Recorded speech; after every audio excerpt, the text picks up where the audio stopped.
Alright, NCT zone में आपका स्वागत है। तो आज हम बात करने वाले हैं जो हमारी एक सीरीज़ लॉन्च हुई है, मतलब आप एपिसोड बोल सकते हो इसे, जिसमें इस एपिसोड में हम बात करेंगे जितने भी आईटेप कराने वाले एनआईटीज़ हैं, उन सभी का प्लेलिस्ट आपको इस एपिसोड में मिलेगा। तो ये एपिसोड 1 होने वाला है, जिसमें हम आईटीईपी कराने वाले एनआईटी जितने भी हैं उनको हम डिटेल में एलिजिबिलिटी बताएंगे आपको, एलिजिबिलिटी जो भी है, और उसका फीस स्ट्रक्चर बताएंगे। तो बने रहिए इस वीडियो में। चलिए शुरू करते हैं। तो एपिसोड 1 होने वाला है, जिसमें हम फीस को भी इनसाइड में अभी जाके हम देखेंगे। इम्पॉर्टेंट नोटिस है, आप चाहो तो इसे देख सकते हो। फिलहाल मैं आपको बता दूं कि इसी टाइप का जो एलिजिबिलिटी क्राइटेरिया वाला वीडियो है जो आईआईटी के लिए बनाया था मैंने, ये प्लेलिस्ट पूरी बनी हुई है, जिसको आई बटन पे आपको शो हो रहा होगा। ठीक है, यहाँ पे जाके आप इसे चेकआउट कर सकते हो। मैं आपको बता दूं कि ये आईटेप एनआईटी सीरीज का एपिसोड नंबर 1 है। ठीक है, जिसमें हम एनआईटी जालंधर का बात करने वाले हैं। एनआईटी जालंधर जो कि आईटेप का कोर्स प्रोवाइड करवाती है। तो आईआईटी जितना इसका भी कट ऑफ चला जाता है और काफ़ी अच्छा है। ठीक है, और मैं आपको बता दूं, आप ये वीडियो चेकआउट कर लेना। ये वाला वीडियो प्लेलिस्ट में भी मिल जाएगा आपको चैनल पे।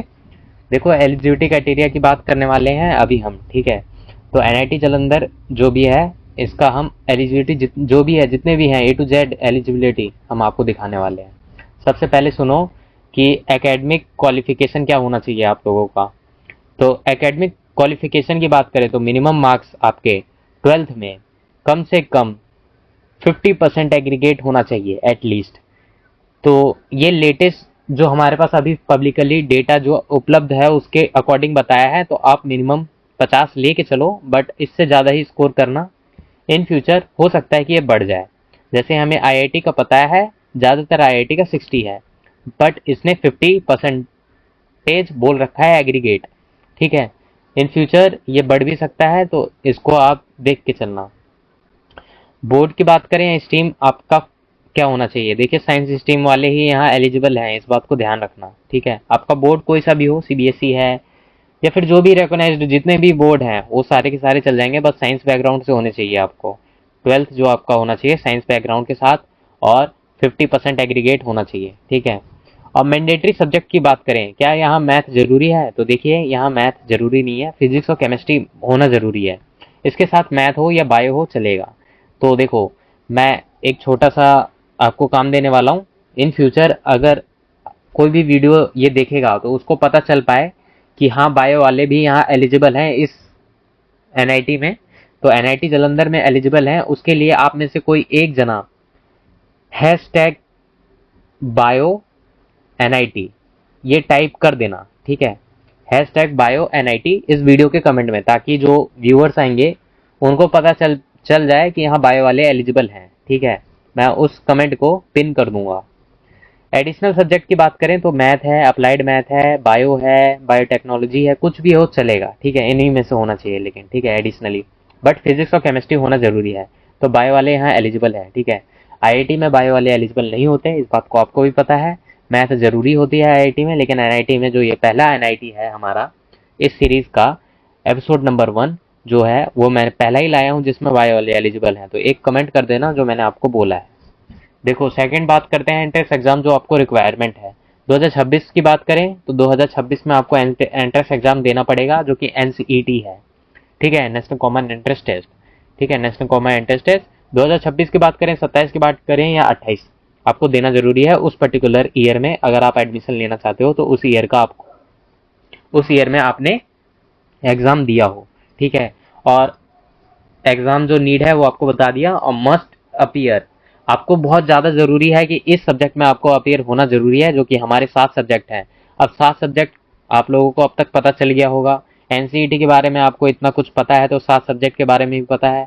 ठीक है, सब्जेक्ट का लिस्ट फिर भी दिखा देता हूँ। पहला हमारा लैंग्वेज 1 जो भी है हमारा लैंग्वेज 1, आप इंग्लिश हिंदी कुछ भी ले सकते हो। लैंग्वेज 2 अदर देन लैंग्वेज 1, मतलब कि लैंग्वेज 1 जो आपने चूज़ कर लिया उसको छोड़ के लैंग्वेज 2 आप चूज़ कर लो। ठीक है, थर्ड की बात करें, थर्ड जो आपका सब्जेक्ट होना चाहिए टीचिंग एप्टीट्यूड, जो कि कंपलसरी होता है हर एक स्ट्रीम वालों का, और जनरल टेस्ट, और साथ ही साथ फिजिक्स केमिस्ट्री होना चाहिए आपका, पांचवा और छठा सब्जेक्ट जो हमारा फिजिक्स केमिस्ट्री होना चाहिए। और साथ ही साथ एक ऑप्शन है आपको, लिस्ट जो आपको दिया गया था उस उनमें से लिस्ट क्या क्या है, तो देखो यहाँ पे ये वाला, ठीक है, और ये वाला, ठीक है, जिसमें आपका मैथ हो सकता है, अप्लाइड मैथ हो सकता है, बायोलॉजी हो सकता है, बायोटेक्नोलॉजी हो सकता है, कुछ भी हो सकता है जो यहाँ लिस्ट है आपको, ठीक है, बायोकेमिस्ट्री भी हो सकता है। तो मोस्ट प्रोबेबली ज़्यादातर बच्चे बायोलॉजी ही लेंगे, ठीक है, जो मैंने दिखा दिया। तो ये सातों सब्जेक्ट आपको लेना जरूरी था एग्जाम में, और आई होप कि आप ले लोगे, ठीक है। अगर आप एग्जाम देने से पहले ये लिस्ट देख रहे हो तो प्लेलिस्ट को देखना जरूरी है, खासकर एग्जाम से पहले। अगर आप कॉलेज को टारगेट कर रहे हो तो उसका एलिजिबिलिटी क्राइटेरिया भी देख लेना बहुत जरूरी है। रूल्स की बात करें, अगर आप किसी एक सब्जेक्ट में एब्सेंट हो जाते हो तो आप नॉट एलिजिबल हो जाओगे, यानी कि इन सातों में से किसी भी एक में भी आप अपेयर नहीं कर पाए, छोड़ दिया, तो आपको दिक्कत हो सकता है, आप एलिजिबल नहीं हो पाओगे, आपका लिस्ट में से नाम हट जाएगा, आप इन एलिजिबल हो जाओगे, ठीक है।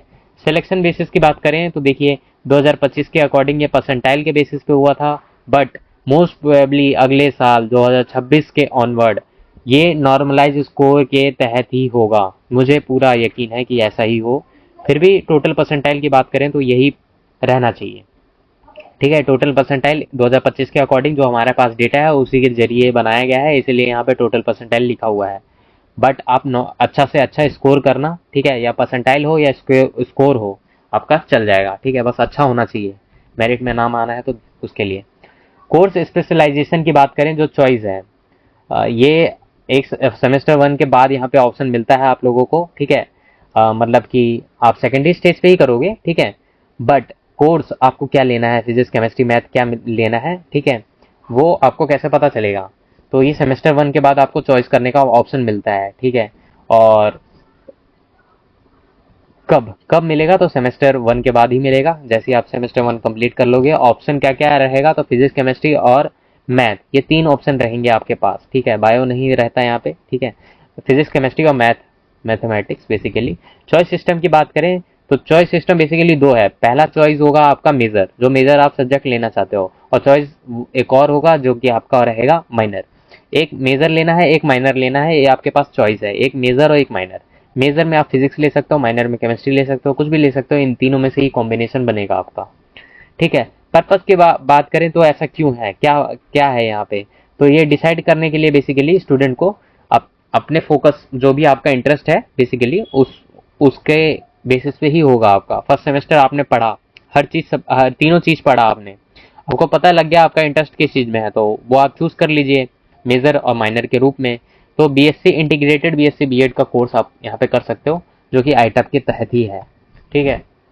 अब देखो कैटेगरी एंड रिजर्वेशन रूल्स की बात करें तो ये एलिजिबिलिटी से लिंक है, इसीलिए बताना जरूरी है आप लोगों को, ठीक है।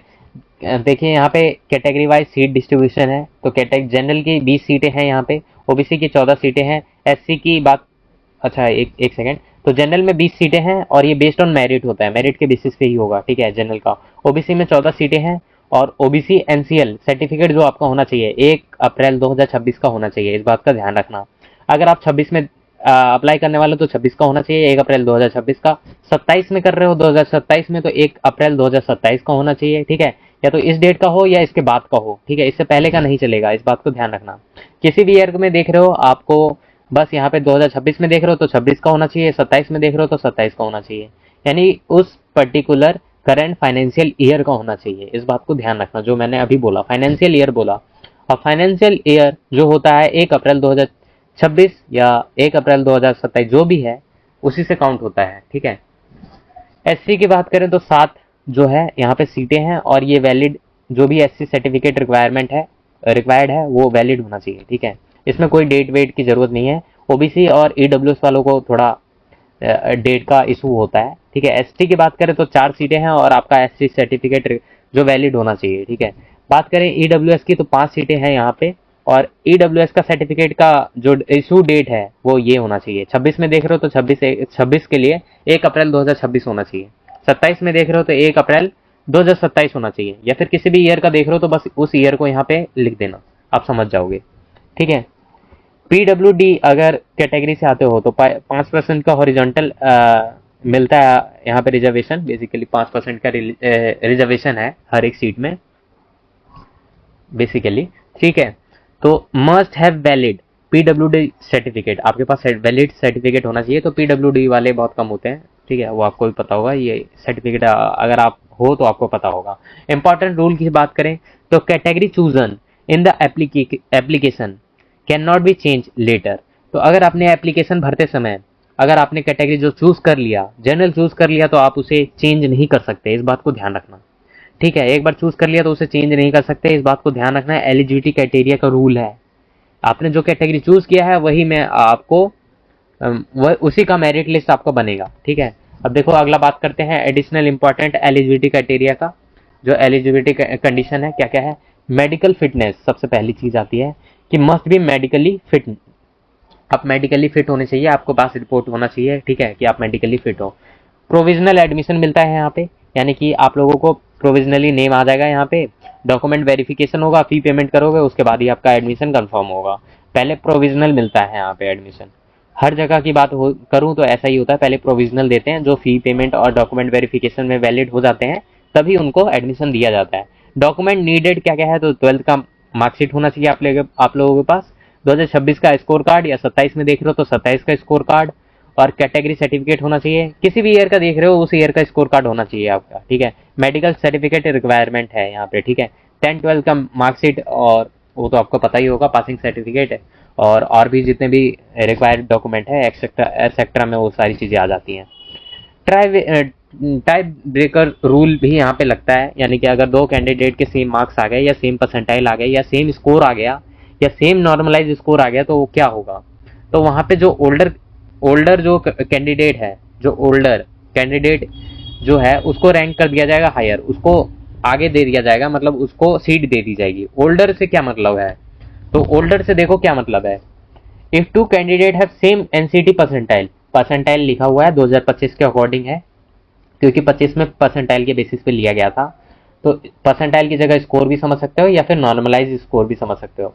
ओल्डर कैंडिडेट जो है उसको रैंक दे दिया जाएगा हायर। अब ओल्डर का क्या मतलब है? तो ओल्डर इन एज, जो एज में होगा, ना कि ड्रॉपर नहीं, और ना ही गैप ईयर वाला स्टूडेंट, उसको नहीं, एज से रिलेटेड है, ठीक है। ओल्डर मतलब एज, ठीक है। जो ओल्डर होगा एज में उसको मिल जाएगा सीट, ठीक है। अब देखो बेसिकली क्या क्या है वो आप समझ जाओ सिंपली। तो 12th में कम से कम 50% होना चाहिए, ठीक है, या इससे ज़्यादा होना चाहिए। और फिजिक्स केमिस्ट्री मैथ आपके पास, फिजिक्स केमिस्ट्री होना चाहिए, ठीक है। मैथ और बायो या इनमें से कोई भी सब्जेक्ट जो मैंने ऑलरेडी आप लोगों को दिखाया वो होना चाहिए, यानी कि बायो वाले यहाँ पे एलिजिबल हैं। तो कमेंट कर देना प्लीज़, मैं उसको पिन कर दूंगा, ताकि आने वाले जो भी बच्चे हैं उनको पता लग पाए कि इस एनआईटी में बायो वाले एलिजिबल हैं। तो मैंने आपको बोला था कमेंट कर देना, तो प्लीज़ कर देना, अब तक आई थिंक कर दिया होगा। एनसीईटी 2026 की बात करें तो 2026 का स्कोर कार्ड आपके पास होना चाहिए, और 2026 के में सातों सब्जेक्ट में आपको अपीयर होना जरूरी है। ये आईआईटी में भी रूल है कि सातों सब्जेक्ट में आपको अपीयर होना जरूरी है, ठीक है। मतलब सातों अटेम्प्ट करने हैं सातों सब्जेक्ट को आपको, ठीक है। एक्स्ट्रा कंडीशन भी अप्लाई होती है, जैसे आपका कैटेगरी सर्टिफिकेट का जो डेट है जो मैंने आपको दिखाया था, ठीक है। अब प्रोविजनल एडमिशन, मतलब आपको वहां पे नाम दिख रहा है कि आपका नाम आ चुका है, लेकिन आपने डॉक्यूमेंट में फेल हो गया, आपका डॉक्यूमेंट फेल हो गया, आपका वैलिड नहीं हो पाया, या फिर आप फी पेमेंट नहीं कर पाए, तो आपका एडमिशन हट जाएगा, कैंसिल कर दिया जाएगा। टाई ब्रेकिंग रूल आया, मतलब टाई हो गया दो बच्चों के बीच में, तो वहां पे ओल्डर जो भी एज होगा उसको मिल जाएगा। और मेडिकल फिटनेस होना जरूरी है, मतलब मेडिकली आप फिट होने जरूरी है, ठीक है। तो ये था हमारा बेसिक रूल, जिसमें मैंने आप लोगों को पूरा डिटेल में बताया, ठीक है। यानी कि 12th में आपका 50% या इससे ऊपर होना चाहिए, फिजिक्स केमिस्ट्री होना जरूरी है, मैथ हो या बायो हो आप एलिजिबल हो, ठीक है। सातों सब्जेक्ट में आपका अपीयर होना जरूरी है, बेसिकली छोटा छोटा। और जो भी रिक्वायरमेंट है वो भी मैंने आप लोगों को बताया, आप चाहो तो पॉज करके दोबारा इसे पढ़ सकते हो, ठीक है। जिसमें मैंने सब चीज़ बताया, टाइप देकर रूल भी बताया, और मेडिकली फिटनेस भी होना चाहिए आप लोगों के पास, मेडिकल फिट होना चाहिए बेसिकली आपको, और कैटेगरी का डेट होना चाहिए, कैटेगरी सर्टिफिकेट का डेट, ठीक है। अब हम चलते हैं एक इंफॉर्मेशन देता हूं पहले आप लोगों को कि ये जो सीरीज है एनआईटी जालंधर फर्स्ट है, एपिसोड नंबर 1, जिसमें मैंने एनआईटी जालंधर को कवर किया है, जिसमें एलिजिबिलिटी आप लोगों को अब तक पता चल गया, ठीक है। इसका जो नाम है doctor B R Ambedkar National Institute of Technology, जिसे NIT जलंधर भी आप कहते हो, जो कि पंजाब में इंडिया में है। ठीक है, तो इसका ये भी नाम है आप लोगों को, बट NIT जलंधर बहुत सारे बच्चे बोलते हैं और इसी नाम से जाना जाता है। इसका पूरा नाम आप लोगों को बता दिया मैंने। ठीक है, doctor BR Ambedkar National Institute of technology. तो देखो एलिजिबिलिटी की बात कर ली अब हमने, अब हम चलते हैं किस पे, अब हम चलते हैं इस एरो एरो जो दिखा रहा है, फिर से एक्सप्लेन करते हैं आप लोगों को। तो उससे पहले मैं आपको बता दूं, ये एक आई बटन पे एक वीडियो दिख रहा होगा, जिसमें मैंने आप लोगों को बता रखा है कि अगर आप फर्स्ट ईयर में जा रहे हो या जा चुके हो, तो क्रेडिट सिस्टम आपको जानना बहुत जरूरी है। अब क्रेडिट सिस्टम क्या होता है, देखो आईटेप में क्रेडिट सिस्टम चलता है, उनके लिए ये बहुत जरूरी है ये वीडियो को देखना। तो आई बटन पे दिख रहा होगा, उस वीडियो को देख लेना, या डिस्क्रिप्शन में भी दिख रहा होगा आप लोगों को। तो चलते हैं फिर, अब हम एक्सप्लेन करते हैं आप लोगों को, फीस जो भी है यहाँ पे फीस एक्सप्लेनेशन आपको देते हैं। ठीक है, ऑलराइट, तो हम आ गए हैं अब NIT का जो फी स्ट्रक्चर है वो दिखाते हैं मैं आप लोगों को, NIT जलंधर का बेसिकली। ठीक है, NIT जलंधर का बेसिकली मैं आपको दिखाने वाला हूँ, जिसमें फीस एक्सप्लेन करूंगा आप लोगों को। ठीक है, वो दिखाता हूँ। ये आईटेप का NIT सीरीज का एपिसोड नंबर 1 है, फिर से रिमेंबर दे दूं आप लोगों को। तो देखो अगर आप फीस स्ट्रक्चर देखना चाहते हो IIT का, अगर आपने IIT का प्लेलिस्ट फॉलो किया है तो उसमें आपने एलिजिबिलिटी देख लिया। अब अगर सारे IIT का फीस देखना चाहते हो तो एक ही वीडियो में बता रखा है मैंने, जो कि ऑलमोस्ट 35 मिनट की है, सारे IIT कवर है। अब पर्टिकुलर IIT का भी देख सकते हो, मैंने नीचे चैप्टर वाइज लगा रखा है, तो आई बटन पे आपको दिख रहा होगा, जाके देख लेना। ठीक है, सारे IIT का फीस स्ट्रक्चर इस आई बटन पे आपको दिख रहा होगा। ठीक है, इस वीडियो में बता रखा है मैंने। अब देखो NIT जलंधर का जो भी आईटेप का कोर्स है, उसका फीस स्ट्रक्चर क्या रहने वाला है। देखो फीस स्ट्रक्चर जो है वो चेंज होता रहता है। क्यों? क्योंकि देखो मैथ्स का चार्जेस हो गए, और हॉस्टल का रेंट हो गया, बिजली बिल हो गया, वाटर बिल हो गया बेसिकली। ठीक है, ये सब चेंज होता रहता है, तो थोड़ा बहुत चेंजेस होंगे, ये आपको भी पता है। तो बट एक आइडिया लगाने के तौर पे 4 साल में कितना खर्च आने वाला है वो मैं आपको बताने वाला हूँ। ठीक है, तो देखो यहाँ कैटेगरी वाइज बांटा गया है। सबसे पहला है हमारा जनरल, OBC और EWS। अगर आप हॉस्टल में रहना चाहते हो वहाँ पे, ठीक है, वहाँ हॉस्टल भी ले सकते हो, हॉस्टल नहीं भी ले सकते हो, डे स्कॉलर भी हो सकते हो। वहाँ पे सारी चीज़ें ऑप्शन मिलेंगे, हम लाइन बाय लाइन आपको दिखाने वाले हैं। पहले हम बात करते हैं जनरल, OBC और EWS का। अगर हॉस्टल के साथ रहोगे आप तीनों, तो अगर जनरल से हो, OBC से हो या EWS से हो, और आप हॉस्टल लिए हो वहाँ, तो देखो सेमेस्टर वाइज बांटा गया है, ऑड और इवन। ऑड इवन से आप क्या समझते हो, वन सेमेस्टर वन क्या है, हमारा ऑड नंबर है। ठीक है, सेमेस्टर 2 इवन है हमारा, तो नंबर वाइज आपको ऑड इवन पता है। ठीक है, यहाँ मैंने लिख भी दिया है, आपको पता चल जाएगा। ट्यूशन फीस की बात करें तो 30,000 के करीब है सभी सेमेस्टर में। ठीक है, सेमेस्टर 1 से लेकर 8 तक आपको दिख रहा होगा। ट्यूशन फीस जो है आपका 30 के अराउंड है। ठीक है, 30,000 के अराउंड। और अदर चार्जेस की बात करें, जो भी अदर चार्जेस जो भी लगेंगे, जिसमें आपके जो भी अदर चार्जेस हैं, छोटे मोटे जो भी या बड़े बड़े, फी आपका फी, एग्जामिनेशन फीस वगैरह सब चीज़ इंक्लूड हो जाता है। सेमेस्टर 1 थोड़ा ज़्यादा है, जो आपको दिख रहा होगा। जितने भी हमारे ऑड वाले हैं, सेमेस्टर 1 हो गया, सेमेस्टर 3 हो गया, 5 हो गया, 7 हो गया, यहाँ पे आपका 30,500 रुपये लगता है। ठीक है, अदर चार्जेस के रूप में। और वहीं इवन सेमेस्टर में, यानी कि सेमेस्टर 2 हो गया, 4 हो गया, 6 हो गया और 8 हो गया, यहाँ पे 25,500 रुपये लगता है। ठीक है, 25,500 इवन सेमेस्टर में, और वहीं ओड सेमेस्टर में आपका 30,500 लगता है। अब मैथ्स की बात करते हैं। ये एस्टिमेट मैथ्स लिया गया है मेरे द्वारा, क्योंकि वेबसाइट पे उपलब्ध नहीं था, क्योंकि ये चेंज होता रहता है, इसलिए वेबसाइट पे भी नहीं दे सकते। आपको वहीं जाके पता लगेगा, जब आप सेलेक्ट हो जाओगे, आपको हॉस्टल अलॉट हो जाएगा, वहीं आपको पता चलेगा, जो फॉर्म भरोगे उसी में। ठीक है, हॉस्टल का एक फॉर्म मिलता है, उसे भरना पड़ता है, उसी में आपको ये सारी डिटेल भी मिल जाएगी। अप्रॉक्स जो लगता है 20,000 के करीब लगता है। ठीक है, ये पर सेमेस्टर की बात कर रहा हूँ। ठीक है, 20,000 के करीब पर सेमेस्टर। ठीक है, ये थोड़ा बहुत ऊपर नीचे हो सकता है 25,000 लगे या फिर, ठीक है, पर कम ही लगेगा, ज़्यादा नहीं लगेगा। ठीक है, मैथ्स का बता दिया बेसिकली मैंने आप लोगों को। अगर देखो वहाँ आप सिंगल रूम में रहते हो, ठीक है, सिंगल रूम में, तो आपको क्या होगा, 3,000 रुपये एक्स्ट्रा देना पड़ेगा सिंगल रूम का। वहाँ चार्ज है 3,000 रुपये एक्स्ट्रा, हर सेमेस्टर में आपको देना पड़ेगा 3,000 रुपये एक्स्ट्रा। ठीक है, सिंगल रूम में रहते हो तो। अगर टोटल बात करें विदाउट सिंगल रूम का, जो फर्स्ट सेमेस्टर में 80,500 रुपये लगेगा। वहीं अगर आप सिंगल रूम के साथ लोगे तो 3,000 रुपये आपका बढ़ जाएगा, यानी कि 83,500 रुपये लगेगा। अब 3000 क्या बढ़ा, तो सिंगल रूम का रेंट जो है 3000 रुपये बढ़ेगा आपको, मैंने यहाँ पे इस वाले टेबल में दिखा दिया है। तो आपको पता चल रहा होगा फर्स्ट सेमेस्टर, सेकेंड सेमेस्टर में सेकेंड सेमेस्टर की बात करें जो कि E1 है, वह हमारा 78,500 के करीब लग रहा है, 78,500 रुपये। ठीक है, यही आप बाकी सारे भी देख सकते हो, ऑड इवन के अकॉर्डिंग बता दिया। ऑड में 83,500, और ये जो है सिंगल रूम के साथ है। अगर विदाउट सिंगल रूम, अगर आप कंपनी के साथ रहोगे, किसी के साथ रहोगे, डबल रूम या डबल मतलब रूममेट के साथ रहोगे, सिंगल रूम के बिना रहोगे, तो आपको 3000 रुपये कम हो जाएंगे। ठीक है, ये हर सेमेस्टर का यहाँ पे आपको फीस दिख रहा होगा, आप चाहो तो पॉज करके इसे पढ़ सकते हो। ठीक है, चेक कर सकते हो, टोटल मैं अभी आपको दिखाने वाला हूँ।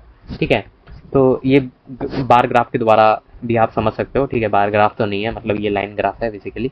ठीक है, टोटल की बात करें तो 30,000 पर सेमेस्टर आपका लग रहा है। अदर चार्जेस की बात करें, ऑड इवन में लग रहा है, ऑड में 30,500, इवन में 25,500। मैंने एस्टिमेट ले रखा है कि 20,000 हर सेमेस्टर मिनिमम तो लगेगा ही लगेगा। हॉस्टल अगर आप सिंगल लोगे तो 30,000 रुपये, 3,000 रुपये एक्स्ट्रा लगेगा आपका। ठीक है, जो कि ऑप्शनल है, या आपको सिंगल रूम अगर लोगे तो ही देना पड़ेगा 3,000 रुपये एक्स्ट्रा। टोटल 4 साल की बात करें, किन की बात कर रहा हूँ मैं, जो ओबीसी, जनरल और AWS वाले हैं, हॉस्टल लेके रहेंगे वहाँ पे। तो सिंगल रूम लेके रहोगे अगर आप, तो 6,24,000 के करीब आपका खर्चा आ जाएगा 4 साल में।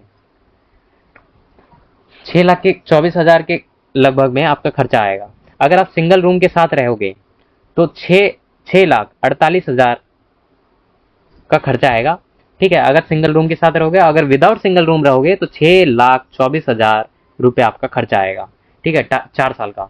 अब हम सेकंड कैटेगरी पे चलते हैं, जिसमें जनरल, ओबीसी और AWS वाले हैं, लेकिन डे स्कॉलर है, मतलब इनका हॉस्टल का चार्ज नहीं लगेगा। ठीक है, और ना ही मैथ्स का चार्ज लगेगा, क्योंकि आप डे स्कॉलर हो, बस आ रहे हो और पढ़ रहे हो। ठीक है, तो ट्यूशन फीस देना पड़ेगा और आधा चार्ज आपको भी देना पड़ेगा। और टोटल की बात करें तो ये आपको हर सेमेस्टर वाइज दिख रहा होगा आपको। ठीक है, पॉज करिए, पढ़ लीजिए, आपका फीस स्ट्रक्चर कुछ ऐसा ही है। ज़्यादा डेप्थ में नहीं जा रहा, बस 4 साल का बता दे रहा हूँ। बाकी डिटेल में देखना है तो इस टेबल में बता रखा है मैंने आप लोगों को। ठीक है, सेमेस्टर वाइज फीस लगेगा आपका। ठीक है, टोटल की बात करें 4 साल में तो 3,96,000 के करीब आपका खर्चा आएगा, यानी कि अप्रॉक्स 4 लाख के करीब आपका खर्चा आएगा। डे स्कॉलर की बात की, यानी कि जो वहां पे हॉस्टल नहीं लेंगे, मैस नहीं लेंगे। ठीक है, ठीक है। अब देखो, जनरल से हो, ओबीसी से हो, EWS से हो, आप डे स्कॉलर तो हो, लेकिन बस फैसिलिटी भी साथ में ले रहे हो। तो बस फैसिलिटी भी साथ में ले रहे हो तो आपका क्या हो जाएगा कि ऑड और इवन के जरिए जो है बांटा गया है। 30,000 आपका ट्यूशन फीस है, और अदर चार्ज की बात करें 25,000 के करीब और 20,000 के करीब इवन में। टोटल की बात करें तो ऑड वाले जितने भी सेमेस्टर हैं, सेमेस्टर 1, 3, 5 और 7, 55,000 के करीब आपका खर्चा आएगा, 55,000 के करीब। और इवन सेमेस्टर की बात करें तो 50,000 के करीब आपका खर्चा आएगा। टोटल आप ये 8 सेमेस्टर तक आप इसे देख सकते हो, ऑड इवन का बता दिया मैंने। तो 4 साल का जो खर्चा आएगा, 4,20,000 के करीब आपका खर्चा दिखेगा आपको। ठीक है, किन बच्चों को, तो जो डे स्कॉलर हैं और साथ बस फैसिलिटी लेते हैं। बस फैसिलिटी किनको मिलता है, जो अपने घर से डायरेक्ट कॉलेज आते हैं तो वो बस से आ सकते हैं। ठीक है, बस फैसिलिटी भी यहाँ पे मिलता है। अगर आप SC, ST या PWD से हो और हॉस्टल ले के रह रहे हो वहाँ पे, तो आपको पता होगा कि SC, ST और PWD का जो ट्यूशन फीस होता है वो नील हो जाता है, मतलब कि 0 हो जाता है, खत्म। तो उनका जो चार्ज लगता है, अदर चार्जेस जो है वो सेम लगेंगे जो हमारे लग रहे थे हॉस्टल वाले बच्चों का, बस उनका ट्यूशन फीस 0 हो जाता है। तो टोटल की बात करें तो इसमें भी सेम वही है, मैथ्स मैंने 20,000 एस्टिमेट ले रखा है, और 3,000 रुपये उनको भी देना पड़ेगा एक्स्ट्रा अगर आप सिंगल रूम लेके रहते हो। तो अगर विदाउट सिंगल रूम रहते हो तो 50,500 रुपये आपका खर्चा आएगा ऑड वाले सेमेस्टर में। और इवन की बात करें, इवन सेमेस्टर में तो 45,500 रुपये आपका खर्चा आएगा अगर आप विदाउट सिंगल रूम रहते हो। अगर यही विद सिंगल रूम अगर आप रहोगे तो आपका 3,000 रुपये एक्सटेंड होता हुआ दिख रहा होगा यहाँ पे। ठीक है, टोटल की बात करते हैं 4 साल का, तो विदाउट सिंगल रूम की बात करें तो 3,84,000 के करीब आपका खर्चा आता है SC, ST और PWD वालों का, जो हॉस्टल के साथ रहेंगे, वहां पे हॉस्टल लेकर रहेंगे। और विद सिंगल रूम का 4,08,000 के करीब आपका खर्चा आता है। ठीक है, तो ट्यूशन फीस जो है नील हो जाता है। अदर चार्जेस जो होते हैं, जनरल कैटेगरी जो आपका लग रहा है वही लगेगा, हॉस्टल मेस जो आपका लग रहा है वही लगेगा। अगर आप सिंगल रूम ले रहे हो तो चार्जेस आपको लगेंगे ही लगेंगे। ठीक है, ऑड इवन के जरिए बताया है मैंने, इसी को आप कंटिन्यू कर सकते हो 8 सेमेस्टर के साथ। देखो, SC, ST या PWD से हो और डे स्कॉलर हो, तो आपका ऑड इवन के जरिए जो आपका ट्यूशन फीस है वो तो नील हो ही गया है, साथ ही साथ आपका अदर चार्ज जो है वो आपका बस लगेगा और वही आपका टोटल होगा, ठीक है, अदर चार्ज जो आपका है। और वहीं अगर 4 साल का आपका देखोगे तो 1,56,000 के करीब आपका खर्चा आ जाएगा 4 साल का। तो SC/ST आप PWD से हो, डे स्कॉलर हो, तो काफ़ी कम में आपका डिग्री हो जाएगा, ठीक है। अगर SC/ST और PWD हो, कैंडिडेट हो और आप डे स्कॉलर के साथ बस फैसिलिटी भी ले रहे हो तो आपका बस चार्जेस देने पड़ेंगे, जो कि आपको ये दिखता है कि अदर चार्जेस जो आपके हैं वही लगेंगे बस आपको। तो बस फैसिलिटी की वजह से आपका 1,80,000 के करीब आपका खर्चा आ जाता है 4 साल में, ठीक है। अब देखो फाइनल कर लेते हैं अप्रोक्सीमेट जो 4 साल का खर्चा आने वाला है, ये 25 से 29 के अकॉर्डिंग है, ठीक है। हर साल चेंज होगा, तो क्या चेंजेस होंगे, हो सकता है ट्यूशन फीस थोड़ा हाई हो जाए, ठीक है, थोड़े बहुत चेंजेस होते हैं, ज़्यादा नहीं, हर साल चेंज होगा। तो मैं वीडियो बना देता हूँ और बता देता हूँ, ठीक है। एलिजिबिलिटी क्राइटेरिया का मैं वीडियो जो बनाता हूँ उसमें बता देता हूँ। तो देखो ये आपको दिख रहा होगा, ऑलमोस्ट सेम ही दिख रहा होगा, तो इसको आप पॉज करके पढ़ लेना। डिटेल जो पीछे जो बताया वही चीज़ लिखा हुआ है यहाँ पे, और कुछ नहीं लिखा हुआ, ठीक है। तो जनरल OBC EWS हॉस्टल के साथ रहने वाले उनका 4 साल का खर्चा ये है 6,24,000। वहीं ये किन का खर्चा आएगा, तो जो विदाउट सिंगल रूम रहेंगे, अगर सिंगल रूम लेके रहोगे तो 6,48,000 के करीब आपका खर्चा होगा। मैथ्स जो है इंक्लूड किया गया है कि नहीं, तो किया गया है इंक्लूड, ठीक है। जनरल OBC EWS से हो और डे स्कॉलर हो तो 3,96,000 के करीब आपका खर्चा आएगा। आप रूम तो ले रहे हो नहीं तो ये तो हट जाएगा, तो मैथ्स जो है इंक्लूड नहीं किया गया है इसमें, ठीक है।